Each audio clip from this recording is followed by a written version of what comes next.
Welcome to anyone who's joined in live and anyone who has picked this up on a replay. This is our debut Blab, so apologies for the chaos. I can only say it's probably going to get worse before it gets going to get better. Me, Gus Ryan, is joined by Niall McGrath from Talkingbrawls and Stephen Lowry from Team Rhino, as you can see on his hoodie, formerly of the Satanta MMA show, an all-round jiu-jitsu lifestylist. And Niall, just tell us about BAMMA. You were actually doing a bit of work on the night. What were you up to?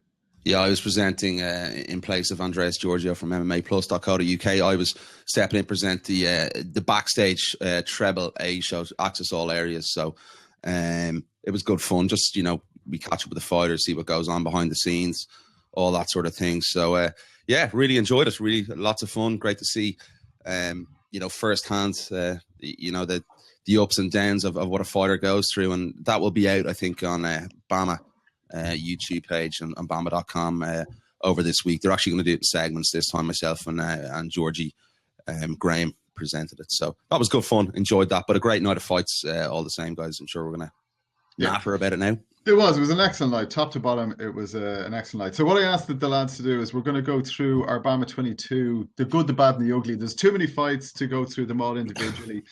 This is only going to be a short, maybe 20-minute or so. What I asked the guys to do was think about a BAMMA 22 from the point of view of the good, the bad, and the ugly. So we'll start with the good. And there was lots of good, in fairness. There was the production level of the show, the quality of the fights. Fantastic. It's just got better, I think, the production. The entertainment. But I think picking my good, I think, has to be some of the younger fighters. Rhys McKee, Mark Andrew, probably my two favourites from the night, mainly because they stepped up on short notice, especially Rhys McKee, not only stepped up on short notice, pro debut, and took a fight at 2 weight classes higher. Beat a very seasoned guy in John Redmond, and he was just I know that was his pro debut, but he was a consummate pro throughout the process. He was getting a bit of jip on Facebook for taking the fight, but I thought he handled himself before and after brilliantly, and there's no doubt about it. We're going to hear an awful lot about him. So Larry, I'll throw it over to you. What was your good from the night? I have two goods. I'm getting extra good. First off, was like when myself and Fig were yapping last week on the podcast that Niall put up. I was talking about Cage Warriors built profiles for Irish guys, and that created an interest domestically, and that created an Irish support, or like a wave of support. And BAMMA started to do that Saturday night. Rhys McKee was outstanding, and I said that last week when people were giving out about him making his debut. There were so many factors that came into it, and the main factor was Rodney Moore wouldn't have put him in there if he felt he wasn't ready. Rodney's, he's one of the main guys around the scene since the birth. So that Rhys was one of the guys that started to build a profile. Dylan Tugh also put on an amazing performance. Profile start building with him. Great little interview after, and then Mark Andrew. I think he started to fall into the shadows of the other two lads, but that was Sean Tobin. It was an absolutely amazing performance by him. My second good, and I don't think anybody even noticed it because it was like a shadow session. But Dino Wade, and I'm going to give him his proper title because he was on the clock. Commissioner Wade. The Irish Commission were there shadowing what BAMMA were doing. And even from the weigh-ins, I seen Dino looking over the table, making sure the weights were all correct. So that was the birth of the commission there, the first big show that I seen them working on. So that was good to see from me, because we've seen all these tools like a woman, Pat Lundvall, all these rounds in America. We don't want that over here. And it's good we have fellas on the scene that are getting involved in it. So that's my two goods. Very good. Niall? There's too many, I think. The one thing is we've a major platform again for our fighters, for the younger guys. As Stephen touched on there, it's essential to have a platform like this, especially like the likes of Rhys McKee, Franz Malamba making his pro debut. Unbelievable performance, by the way. I was going to mention that the young fighters coming up and dealing with, that sort of atmosphere, that sort of occasion in the 3 Arena, or a very big event. The crowd was big there, 5,000-6,000, whatever it was. But essentially to have the flat platform again for these guys, it's absolutely essential for them to gain this experience, to push on in future years. And I'm sure there's a lot of guys there that we're going to be seeing in the big show in the next couple of years. But the individual performances as well from some of the guys I want to mention. Franz Malambo, we Paul Byrne against Conor Cook, that amazing head kick knockout. We great performance from Patrick Wixted as well against Conor Dillon, Rhys McKee. The list and the names just go on. Really, really good night.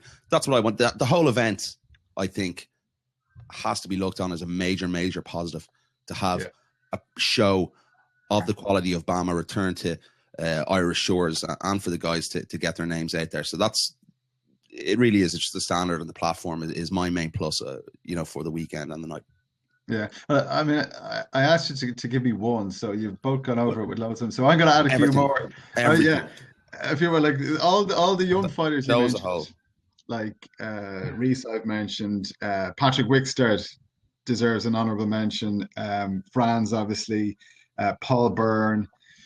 It was just. How about the new little group of bantamweights that there's going to be some exciting fights coming up in the near future? Well, there's probably one we're going to be treated to on BAMMA in February. I'd say, Niall, you have the skinny on this one. No, well, it was, Dylan Tuke said after his fight that he'd like to punch the head off Alan Philpott. Doesn't like the way Philpott conducts himself.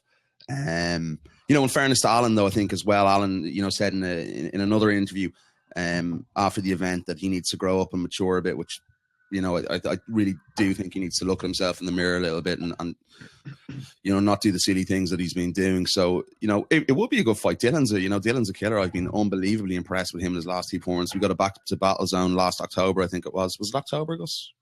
Or not October, May. Sorry, what am I talking about? May. And the next one, I think, is in June. It was June. God, there we go. So, he did a fantastic performance that night, and obviously followed it up on Saturday night with an unbelievable performance again. So, that'll be a really good matchup. So, let's see what Alan Philpott has to say about that. I don't think he's actually responded yet to the comments that Dylan made, but give him a day or two. That'll be one day or two. Give him a day or two to relax the muscles and chill out. But I'm sure we'll get a response from Alan at some point during the week. Yeah, and it is crucial that all those guys who fought on Saturday have a platform like BAMMA. As good as the local scene is, it would certainly fly under the European radar and probably the US radar. But a show like BAMMA, which makes a lot of noise, has TV coverage, some big backers, some big names associated with it.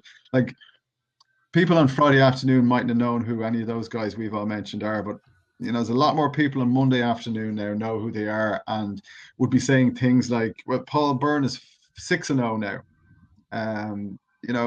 He might only be a couple more wins from being signed up by the UFC.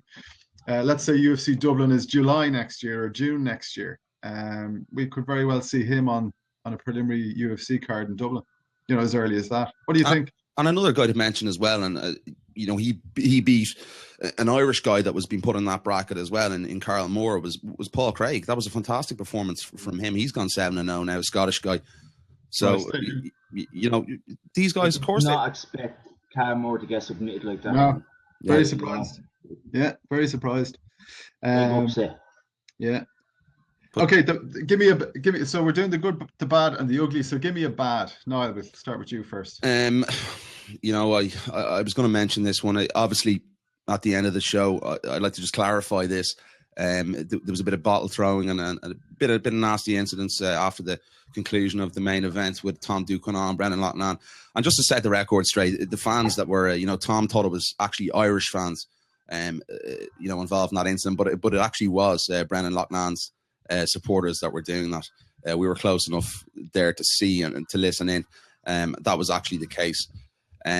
That's obviously the major negative of the night, but there's another one I want to touch on as well. Sorry, I know I've gone two here again. I'm sorry. You have to do the ugly at the end. Okay, all right. Okay, that's the ugly. Okay, this is the bad. The scoring. I was, and I think we touched on this when we were sitting cage side watching the fight. I think Miles Price took that fight against Kane Musa. I think the judges didn't do a good job. They didn't recognise that Miles was scoring from his back quite a lot, and when he was up against the cage, I think he was landing the more severe shots. And I was speaking to Kane Musa afterwards, in the dressing room, and he was pretty badly beaten up. And he called out Mark Diakese. Mark Diakese was, after his fight as well, also mentioned to him, I think Miles beat you as well. So a lot of people thought Miles got that decision.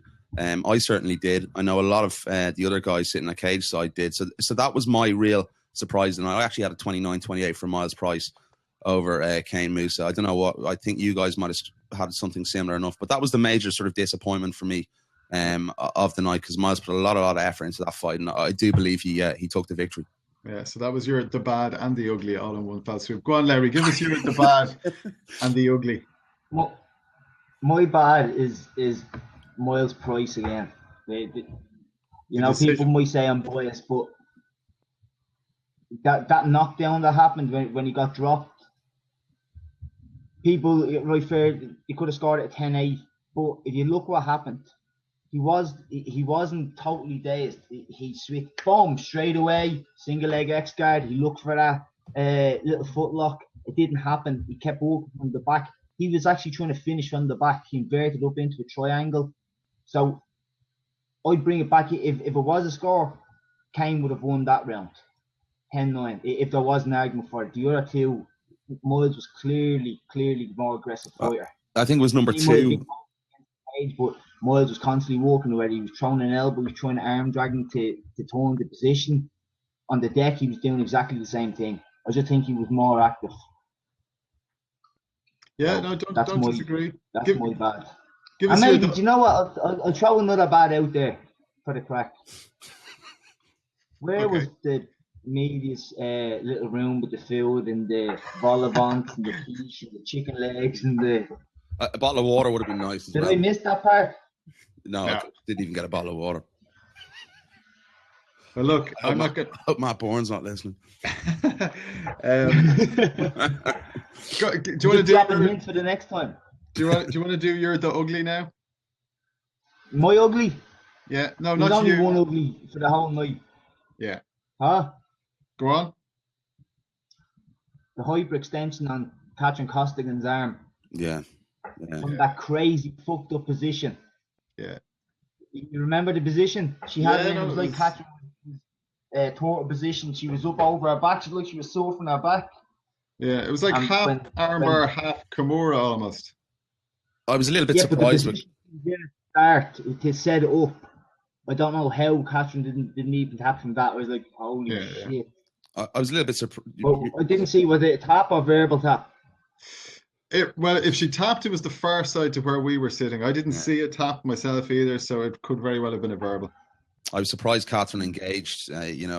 Went back to the ground after she could have escaped and got out twice, which was quite surprised in some of her tactics. I'm sure she is. She was visibly very upset after the fight. So I think it's just unfortunate. It's a good learning curve again for Catherine, but not the result. I think Catherine obviously didn't want to, and especially BAMMA, because I think they'd planned big things for her in 2016. So it'll be interesting to see what happens now. Yeah, I mean, the bad for me, well, you both kind of said it. The bad was some of the judges' decisions. The main event, I thought was an incredibly close fight, so you couldn't say, oh, he was robbed, or it was, dreadful scoring by the judges, because it was super close and probably super hard to score. But I thought Loughnane won. I thought Miles won. And I thought Regis Sugden won. So, 3 out of the 4 decisions I disagree with. I scored the fight for Philpott, I have to say. Did you? Okay. Yeah, well, just look, 29-28. They were close fights, so I'm not going to say in each case the guy was robbed. Maybe Miles was. Yeah, I think that was the most clear cut. Of all of them, I'm probably feeling most strongly about the Miles decision. And that's not just like Lowry because I know the guy. The Duke and Loughnane fight was super close, but I thought Brendan Loughnane won that one. So it's just like the things that Miles was doing didn't seem to get scored in his fight. So he was spending a lot of time on bottom, but he was incredibly active and always looking for subs and landing elbows, right? But yet all that stuff didn't seem to be scored for Brendan then in the main event. So it just It's a lack of consistency in the scoring. And the I can't rationalise. Would I like him to hear the scoring? He didn't call the scorecards. Would I like him to hear what the actual scores were? Yeah, there's a phone going off in the background. Yeah, so that's my bad. Look, it's only a small thing, and honestly, if we weren't doing the good with the bad and the ugly, I mightn't have even mentioned that. The ugly was like what you said, Niall. The guys throwing the bottles in at the end. Not to point fingers, but I don't think they were Irish guys. They were very, very vocal during the fight in Loughnan's favour. I'm guessing they all travelled over from Liverpool. Loughnan's Liverpool, is he? Manchester. They're City fans. Yeah. Okay. Look, I'm not pointing fingers, but I think just from the point of view of Irish MMA and Irish MMA fans and Irish sports fans, it's not fair to label them as the ones who were causing the trouble, because they weren't. Maybe you could just question the length of the card as well. Now, I know that it was the first. They wanted as many people, local interest stories on the card to have a chance of filling the room. Now, they did fill the room, but not everyone was there for the whole event. It gradually filled up during the preliminary cards. There was at one point towards the end of the sort of the middle preliminaries and the start of the main card where the place was full, but there was a lot of people gone by the time the main event finished. So I think a shorter card, it'd be great to see more. That would nearly every single fight involving an Irish fighter, and I think an Irish fighter in the main event means people are going to stay on longer. So I mean, that's one thing you could. I think something to do with that might have been Gus as well. The fact that there was obviously a lot of tickets sold individually from the guys at the certain clubs. So I think there was sort of pockets of fans. Once that guy finished, that could be a problem for BAMMA in the future as well, though. If they're going to put on cards here, they're going to have to. I know they're in Ireland, England in February. It's scheduled for February. They'd obviously have to go along the same route, win a big card to fill up the 3 arena, because I could see something similar happening, being a 19-20 fight card in February, because, if they're having 9 fights and they're getting individual guys from their clubs to sell, a certain portion of tickets, they're not going to sell out the arena. Like, if they sell enough tickets to fill the arena, it's a success. Now, because all of those guys didn't turn up at the same time, it just doesn't look like it's a full house, even though all the tickets were sold, if you know what I mean, right? Yeah. Take the Trials MMA guys. So Darren O'Gorman and Sean Tobin came up from Cork with a lot of fans, very vocal during those two lads' fight, very visible in the crowd. But Darren's fight was the 10th fight of 19. And with a 2 or 3 hour drive, staring down the barrel of a 2 or 3 hour drive, Darren was finished at 7 o'clock. They might have hung on for another fight, and then they're on the road at 8 to be home by 10 and 11 o'clock. So I think less fights, same start time, less fights, everyone stays for the whole thing. Irish guy in the main event, everyone stays for the whole thing. But look, not to dwell on the bad or the ugly, because there was an awful lot of good. There was so much more good. Who would I? Well, that's what I was thinking, because it was their first show. It might have been a tough one to have a main event. Now, I think Paul Byrne could main event a BAMMA card. It might be too early for the likes of Rhys McKee. Kim Wilde versus Mo Peter. Yeah, I mean, I'd watch that. I wonder would the 5 fives. Fuck this 5-minute round shit. 5 fives. They could do it 5 rounder title fights. And even main eventers. I mean, that's a fight I'd pay in to watch. I mean, Chuk and Philpott would be, I mean, maybe not yet, but that could be a main eventer down the track. I don't think it's too soon, I think, at the minute. Probably for Chuk anyway, but like Philpott's a lot of fights around a long time. I think we could build towards that. If they don't fight on the next one, I think we could certainly build towards that. Main event, maybe co-main anyway, but I think you'd get a lot of people in to watch that fight. Do you think they have problems in obviously I'm sure BAMMA weren't aware of it during the week, but the UFC have announced UFC London card on the same day as BAMMA, Ireland versus England. Do you think that's going to be a problem for them? Because obviously, in regards to media as well, getting the coverage, people, if there's an Irish interest on the card, which I'm sure there will be in February, it's going to affect the attendance in Dublin as well. It could cause a lot of problems, maybe even to say, might they postpone the show? It could do. Well, what they'll have to do is make sure it finishes before certainly the main card in London starts, because people will choose to watch that over going to BAMMA, I would say. if there's a few decent Irish names on the London card, I think it could seriously impact the attendance in the Three Arena. I think there will be as well, because they have to, Yeah. you know, with them not being in the UK last year, the UFC, they're going to have, you know, a relatively solid card on to entice the public back there to buy their products, which is... Yeah. I personally, if I was a promoter, I wouldn't like to go head to head with a UFC event. So whether that means they pull it and change the date, I don't know how far down the line. You know, what they may have is they may have guys who are going to the rugby. Yeah, Ireland, England's on the same I day. might double up. So if they get the price point right on the tickets, they may get guys doubling up on two sporting events in one day. Might be a lot, because I think the rugby lads would generally like to go for a load of pints after a game rather than going to an MMA event. I know they could have. Somebody go to Coppers for a couple of scoops. Coppers is the guy. Is that not where the guy guys go? That's where the guy actually That's where McGrath ended up on Saturday. I know. No, it's on so saying, dense. did you, McGrath? Yeah, don't be promoting What? certain clubs here on this broadcast. Right, listen, final word then. Let's just wrap up BAMMA 22. Final word for me, fantastic event. Raised the bar for events in Ireland. Great, as you two lads said, to see the pros not signed to the UFC having a really genuinely viable stage to cut their teeth on. We had Cage Warriors doing it in the past. I think BAMMA might have stepped it up, and I know Cage Warriors are coming back, but you know, I think BAMMA stepped up the game in Ireland for the non-UFC signed pros. Final words, Niall, to you first. You've more or less said it there, Gus. I touched on it earlier on. Just a fantastic night of fights. I think we 10 first round finishes, or even 11, even more. Fantastic spectacle for the crowd. It's been a great platform for the young up and coming fighters and for the pros in Ireland to really, you know, establish themselves and give them a taste of what it's like to fight on a big show. It was just a wonderful and another glorious night for Irish mixed martial arts in the Point, or the Three Arena, I should say, whatever we want to call it. Larry? Yeah, just well, I'm pretty much the same. Just one thing I would like to see in the future is maybe BAMMA making a commitment to do maybe 4 shows in Ireland next year or more. I think There's they've a New said Year's Eve slot that's waiting to be. There's a New Year's Eve slot waiting to be filled up. That's always a popular night. Doesn't have to be in the Three Arena.